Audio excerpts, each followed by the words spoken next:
Okay, so hi everybody. Thank you very much and welcome back, which was probably a bit weird if you've not left the auditorium yet, but welcome back to the live sessions and welcome back online. I'm really pleased today to introduce this next session. I'm really excited about it actually. I work in editorial, so anything to do with storytelling is always something I'm interested in hearing about, and I hope the same for you all. So this session is Telling Stories with Tech, XR, 3D, and AI for Cultural Heritage. Leading this session, I'm delighted to introduce Nico Patz, who is Innovation Manager and Coordinator of XReco, Deutsche Welle on behalf of XReco. We'll also be joined by a number of panel members. We have Alexandru, who is Innovation Manager, IN2 Digital Innovations. Valentina Bachi, Project Manager at Photo Consortium, who will be joining us online. Johan Oomen, Head of Research and Development at the Institute for Sound and Vision in the Netherlands. Anne-Sophie Panzer, Co-founder and COO Zauber. And Stefan Marx, founder and CEO of Zauber.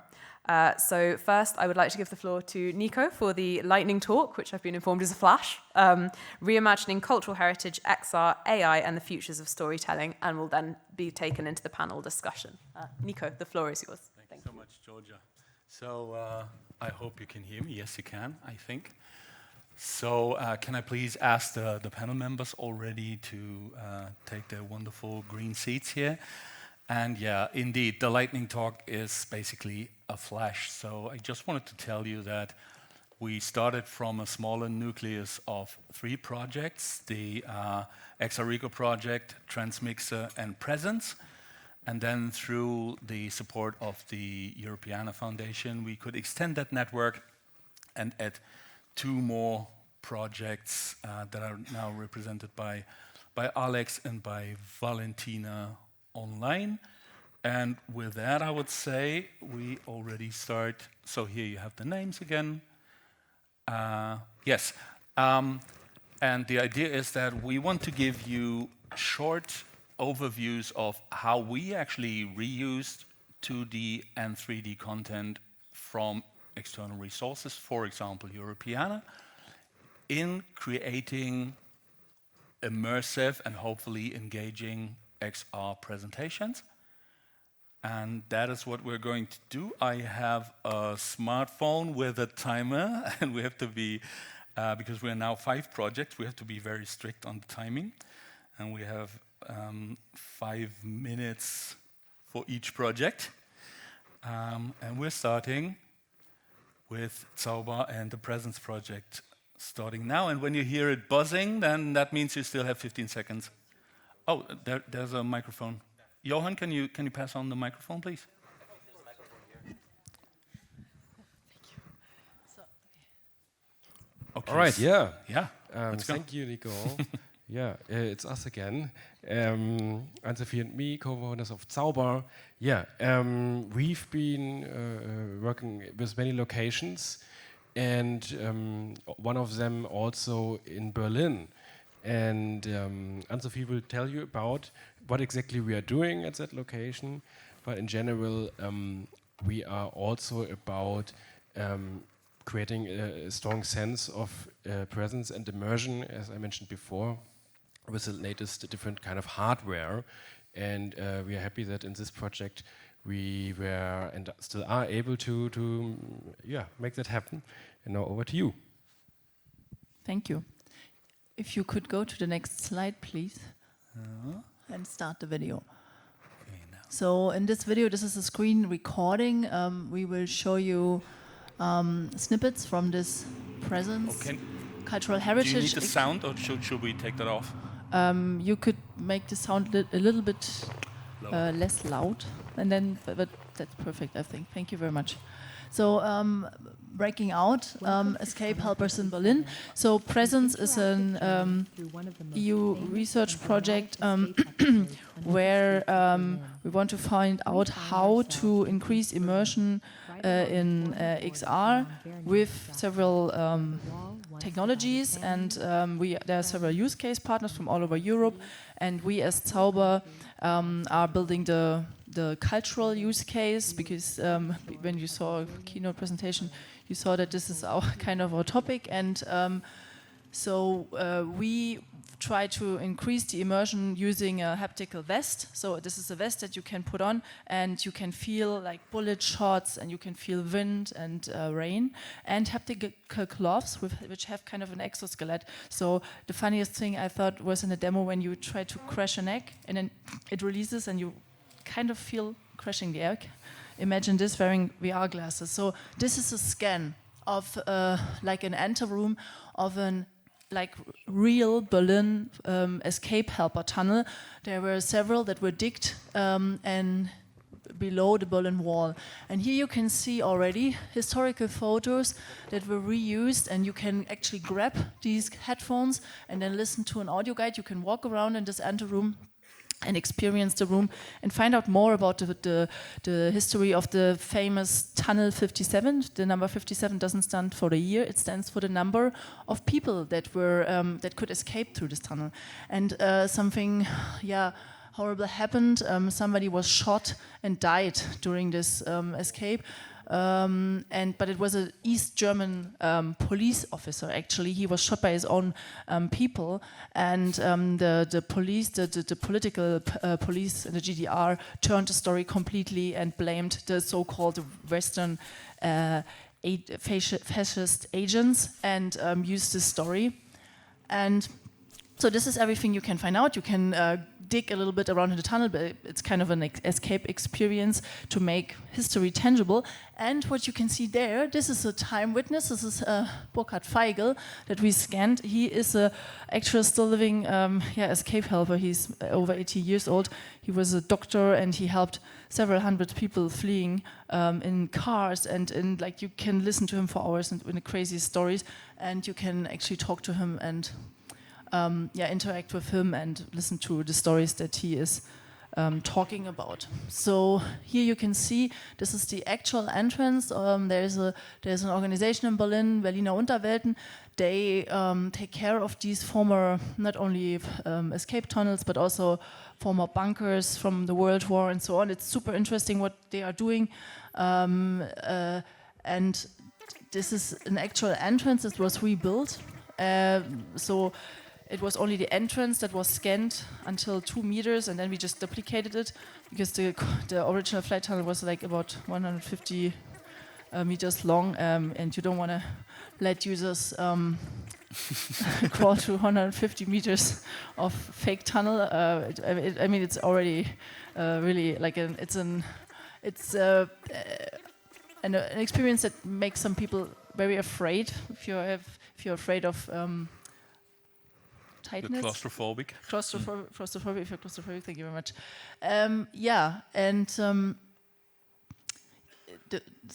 There was a video that you could see where also a lot of historical footage was reused, and that was the experience. Great. So that ends your presentation. Great. Yeah. So, okay. So then we move on to Johan with the transmixer presentation. Yes, good afternoon, everybody. I prepared, I think, maybe 6 slides just to introduce the video. That's 3 minutes of a game that we've been working on. In the context of the Transmixer project, which is in a way a sister project to XReco, and also Sound and Vision is responsible for the cultural heritage use case in this project. Next slide, please. So the starting point of our work was, during COVID, many museums decided to create virtual museums, so as a way to still allow visitors to access their premises, be it digital. This is kind of appealing. Next slide, please. Because it's doable, it's scalable, it's familiar, meaning that there's a long history of making these virtual tours. It's scalable because obviously you can add as many rooms as you like, and it's also familiar because visitors have this understanding of what a museum should look like.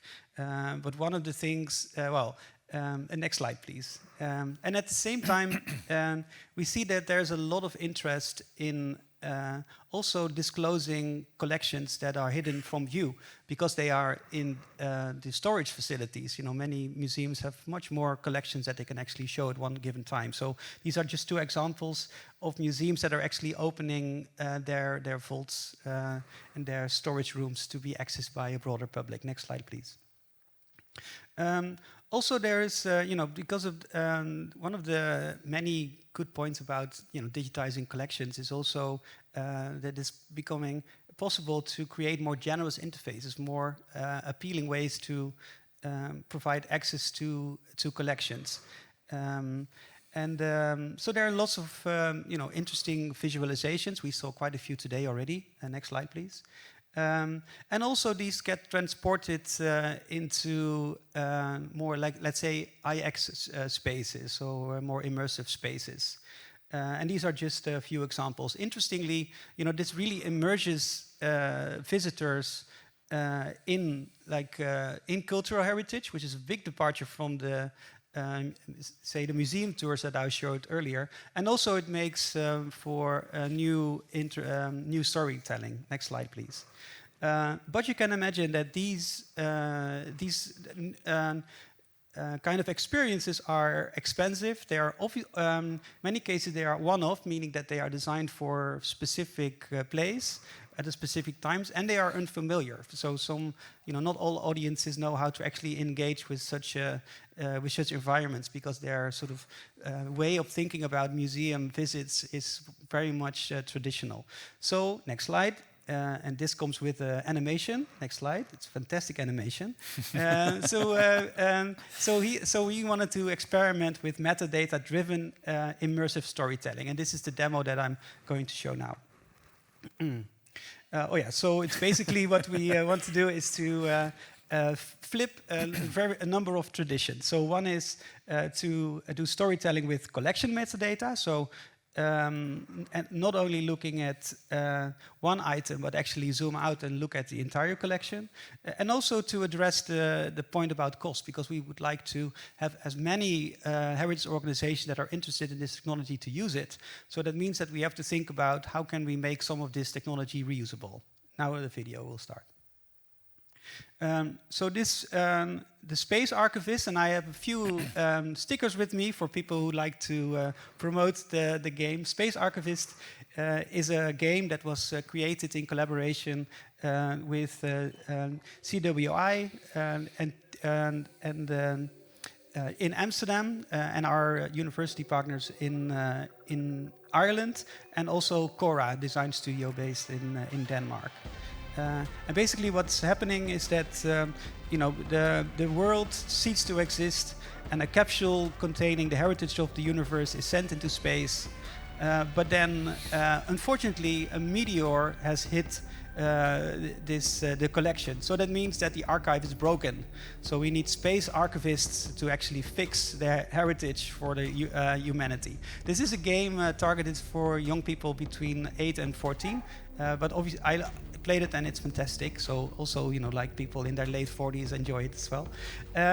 So basically, after being sort of onboarded, the players they get assigned different roles. So it's a multiplayer game where people have different roles, and then they look at. So they get teleported to the archive that needs fixing. This is what you see now.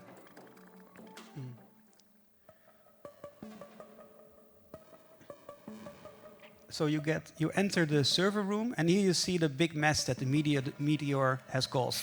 So the archive is completely a big mess. So what players need to do is to take objects from that are lying around and then reorder them. So we just co-designed this game with children. And so we found out that children really like to play games and also like ordering. So this is one of the why we choose this game mechanics. Doesn't sound natural, right? Yeah, Kids like ordering things. Yeah, they really do. Yeah, absolutely. So here you see some of the objects from our archive. So this is it's an object that needs ordering. So player takes the data storage and then takes it, in this case, to the film category. And if you complete this mission, you are the fantastic space archivist. So one of the things that I would like to mention once more is that these game mechanics, they are replicable. So it's we designed it with the intent that you can easily insert more museum objects in this environment, making it scalable. And then if you manage to solve the puzzle and you manage to have order reinstore back in space, then this is the final sort of image. So if there are archives that would like, or museums or libraries that would like to experiment with this and to have their own content in a game, in this game, then please contact me. We are super excited to see if actually our idea of making these templates will work. It's quite new idea, and so we are excited to share it here. This video was made yesterday, so it's really fresh off the press. Thank you very much. I might have taken 1 minute too long, but I hope that's not bad. It didn't buzz yet, so... Okay, fantastic. The buzzer is broken. No, just now, so perfect. Thank you. Great. So thank you, Johan. So from AR to VR, we tried to have a full spectrum. So now we're moving to 5D culture, right? Okay, so that... No, Eureka 3D. Sorry, Valentina. Didn't want to miss out on you. Valentina, are you with us? Can you hear me? I suggest that... Yeah, okay, perfect. Thank you. Valentina, good to see you. Yes, I could hear you, but you couldn't hear me. And also online, we had some troubles in looking at the slides. So I hope it works. I have just a couple of slides and then a video. So maybe it is everything will be okay. Yes, I am from a photo consortium, and a photo consortium is an international association with a focus on photographic heritage. We are accredited aggregator for Europeana since a long time, and we are partner of the Data Space for Cultural Heritage project. What I would like to talk a little bit today, and perhaps we can have the slides. I don't see the slide online. So, okay, perfect.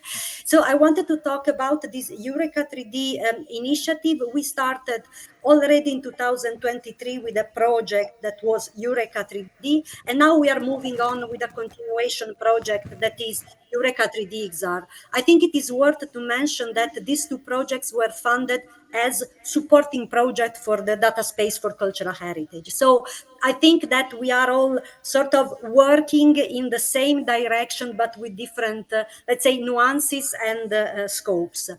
Eureka 3D and now Eureka 3D XR are really projects that try to support cultural heritage institutions in using and reusing 3D and other digital collections. So in the case of Eureka 3D XR, we are trying to develop easy to use tools and to showcase them in real life scenarios, so that other cultural heritage institutions, maybe less experienced or with less capacity, can learn and can have a chance to be on board of this digital transformation. Next slide, please. The scenarios that we are developing right now, the project started in February, so we are just beginning, are set in 3 locations in Europe. In Girona, Catalonia, in Bibracte, that is an archaeological site in France, and in Paphos in Cyprus. And I won't take the video so we hear the real voices of the scenario leader who are working on this and will tell us what these scenarios will be about. Please, Nico. Thank you.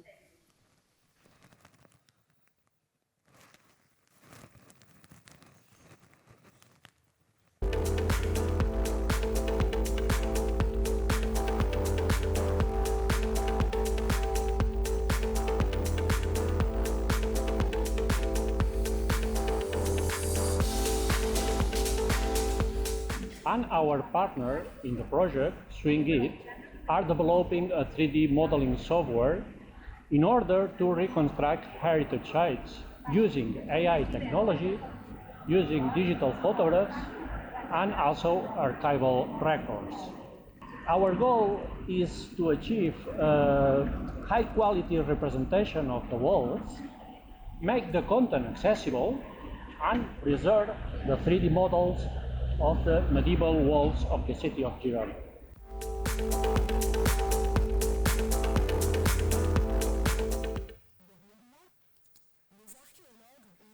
Oh.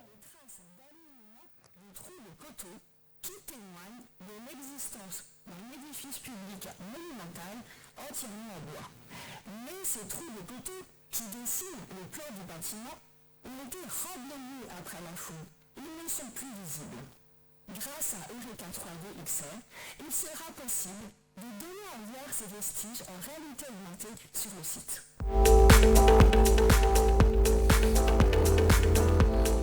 Wouldn't it be interesting if the person who told that story was St. Neophytus himself? If he could literally step from the wall and interact with you? You could ask him questions. He could tell you about his life and times, and more importantly, act as a bridge to the past to give you an insight into what life was here during his time.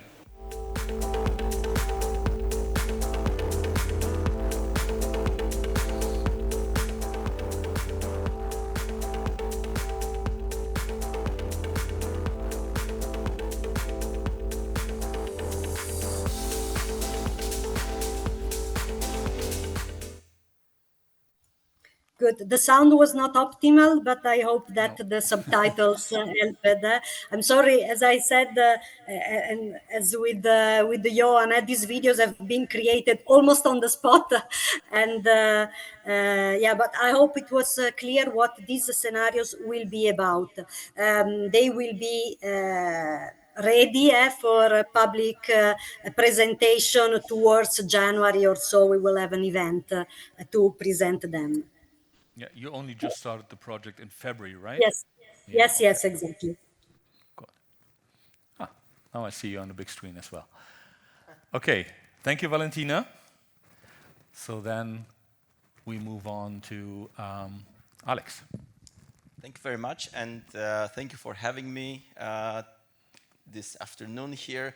I will stand up. I feel like I was sitting a long time, so and because I have some animations, do you want to? Rather, yeah. Good. Perfect. It would be great if I can see the slides over here, then I know when I have to click. That's always great. I see Valentina, which is nice. Perfect. So I'm going to say a couple of things about telling stories, and I brought with me some examples from a previous project that ended at the beginning of the year, actually, called 5D Culture, where we really focused on the reuse scenarios of 3D content. Both of this project that you see here, 5D Culture and a new project which we have started, XR Culture. They are also similar to XReco 3D. They are a support project for the data space for cultural heritage. And both of them have a very strong component and on the side of how 3D cultural heritage content can be reused. And we really try to look at innovative cases, at cases which are scalable, which others can take up. And I brought with me some examples. Alex, just a second. Can you hear him well in the room? I have the feeling that it's not coming over the microphone, so yeah, it's good. So fine. Good. I can go a bit. All right. Thank you. I think now this is better. I think for the online participants, yeah. All right. Thank you for pointing this out, Nico. So a couple of examples. First of all, from the museum world. Here, there's, let's say, cultural heritage, which is in fashion, which is very, let's say, also related to what the current trends are, of course. And you see here Pharrell Williams, popular artist, wearing this very, let's say, interesting hat here. The Vivian Westwood hat, buffalo hat, also known, inspired actually by some Bolivian hats that women wear there actually. So he made this hat famous. It was on Twitter and everything. And the idea was, well, let's bring this, because this is also something that is a museum piece. Let's bring this to people that go into museum. So we built an AR application actually, and then put this also in the museum itself with a kind of virtual mirror, so that participants can actually try on a number of hats which were on display in the Central Museum of Utrecht. They can try it on as they are there, as they're walking through these rooms where the hats are preserved in very, let's say, sterile domes. So you cannot really touch them or go very close to them. But then you can suddenly, with the help of augmented reality, try them on. So you also have a QR code here if you want to try this on right now. So I'm just going to leave it up here for another second or two if you want to put on some hats. So this was, of course, a collaboration. So you see here how different partners also came together in terms of creating this kind of experience. This is one example from this museum world. There are also some examples from archaeology. There we looked at how we can improve existing tours in order to, for instance, tell exclusive stories. We worked here, for instance, the scenario that I brought here is from Ireland, where there are these Neolithical sites. Some of these sites are really not accessible, and they're close to the public, so you cannot really go there. You see them from afar, but you cannot go inside. So you have, through XR, basically access to these spaces which were previously off limits. You can, of course, also experience this kind of once-in-a-year event on demand, because these sites really have significance in this special time of the year, of the summer solstice, when the light is passing on this opening and really going deep into this site. So you see here a representation of how this works. So this has been brought into a game scenario. This has been brought into a VR experience as well. And of course, you can also create haptic stories for those which are visually impaired, because you can 3D print some of the artifacts, some of the stones that are found there, and you can enable these tours to be more enjoyable for people with visual impairments. Another scenario that I want to share with you is about tourism, telling stories through XR, especially for tourism. Here first, it was also something that was done in Ireland, but also in Slovenia. And this was presented a bit earlier today, so I'm not going to go through a lot of the details of this. But the idea is that we wanted to have a solution for small destinations, but also solutions for museums, for tour operators, something that they can create a wow effect with their audience and engage. So this is what we did with these hologram postcards, and I hope that you had the chance already to try them out with also the Polish church at the stand of Europena just outside, where you can see this way of presenting 3D content, 3D cultural heritage content. We're working on this new XR scenarios also in XR culture, similar to the project of Valentina. Our project here, XR culture, has just started at the beginning of this year, so we don't yet have much to show. That's why I brought the previous things here with me.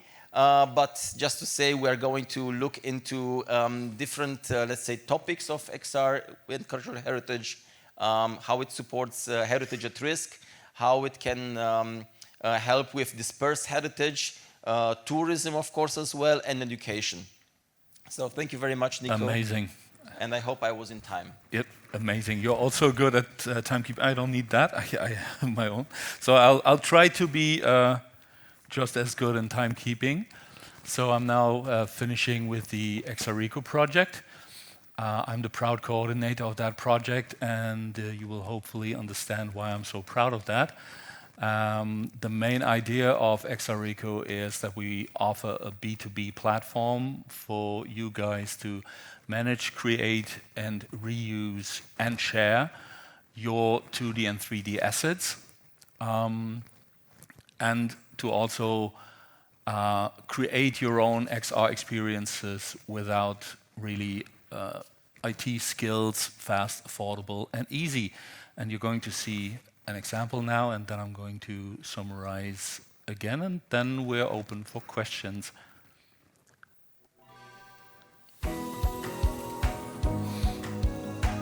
You want to create amazing 3D and XR content? Well, with XReco, content creators can organize, share, and create 3D models and XR experiences without any advanced programming skills. Wow, that's amazing.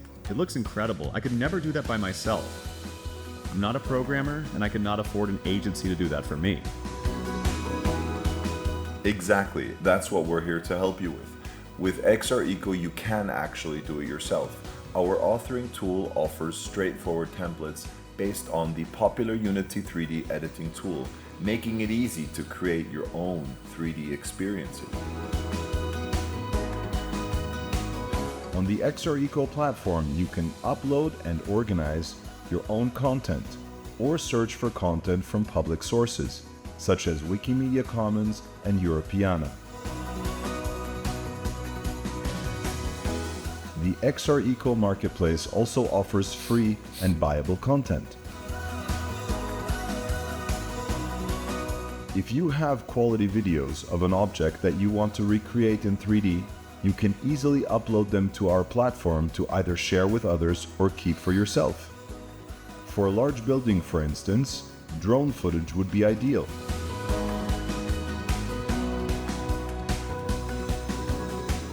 But for smaller objects, a number of photos or a video you took on your smartphone would be sufficient. Create your own 3D models using our 3D reconstruction services. Once you have downloaded all 3D assets you have found or created using XReco services, you can start creating all kinds of XR experiences. XReco provides multiple templates to make this much easier. For instance, you can create 3D infographics to explain or present 3D objects like historic monuments and artifacts. Adding hotspots and annotations is quickly done also. Get your free test account at xreco.eu. Try easy XR creation for yourself.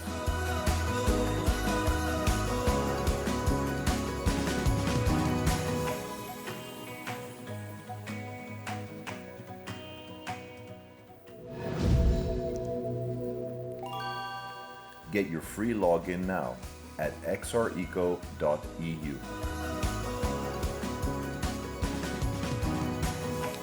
I am on it. Oh, and you should do that too.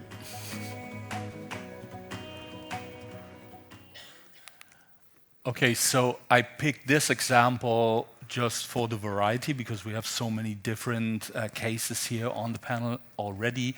But XReco and the tools that are offered there offer so many different things. So we also have the Zauber CMS there to create augmented reality applications, and we have a web-based authoring tool called XR Capsules with which you can create VR and AR and all sorts of templates in the Unity-based application. So all in all, I think the basic information here is that you don't have to be an expert. You can just try from the video footage and or images that you have to create 3D models. You can download them and upload them or use them wherever you want. You don't need to stay in the XR ecosystem and use our tools. But you can, they're all there. The tools are all open source. Yeah, we feel invited to join the platform. We opened the platform now in its MVP stage, so minimum viable product. So we are offering the main services. We have some more in store that we might add to the platform if you guys join, and in a joint business clinic that we're going to have, tell us about the market relevance. And If we feel or get the feedback that the audience, you, the people, the potential customers want to be customers and actually want to use it, then we're going to keep it up beyond the project lifetime. The project is going to end in October this year. So that was XReco. I think we showed a magnificent overview of what you can do, how you can reuse 2D and 3D assets in extended reality applications. And now the floor is yours for questions. Do you have any questions? Suggestions? Over here. Hi, I'm sharing the questions that we've had coming in online. Yes, please. So one of them is to Johan, and online the question is, I'd love to experiment with the game that you presented. Where can someone access it? When can they play with it?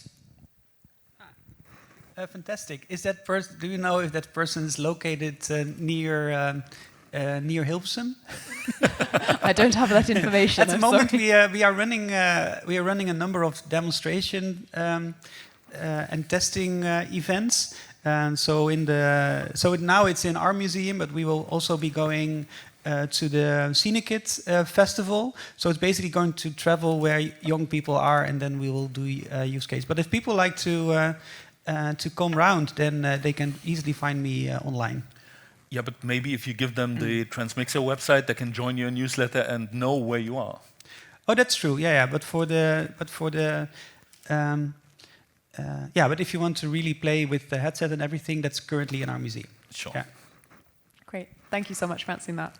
And another question to online, which is for you, Nico, which is any plans to support 3DGS?